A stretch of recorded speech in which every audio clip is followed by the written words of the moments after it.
It is more than 70 years since Auschwitz-Birkenau concentration camp was liberated.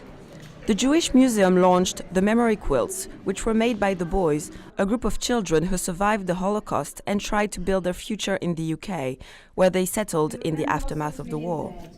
Who died when violence ruled the world and evil dwelt on earth. We remember those we knew and those whose very name is lost.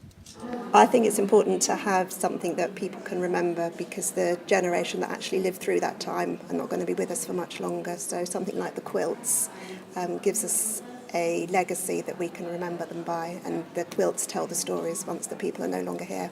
Well, I think it's important that we try to learn the lessons of history so it enables us to not make the same mistakes again. The boys created the quilts to tell their stories in a very unique way. We met with Ross Curry, the curator at the Jewish Museum, who explained their importance. The boys, because they're all children, I think instantly is more emotive. People can really feel a kind of kinship with this child who was orphaned by this horrendous events.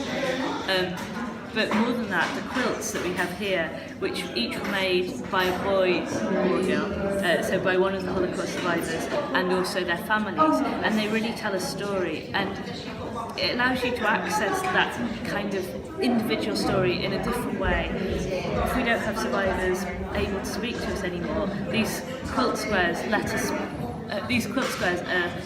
capable of speaking to us in a different way and telling those stories.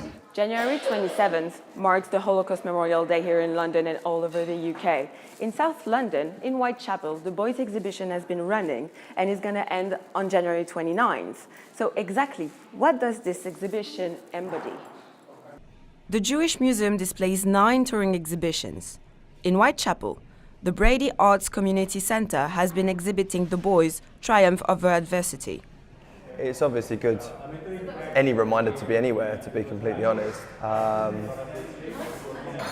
think there's probably a lot of people coming in and out of here that wouldn't be in a situation where they'd normally see things about it. So if you're at school or you're somewhere like that, then maybe you would see something. But on a day-to-day working life, you're not going to see so many memorials. So it's nice to be placed somewhere like this. Yeah. Holocaust Memorial Day reminds us a tragic period of our history.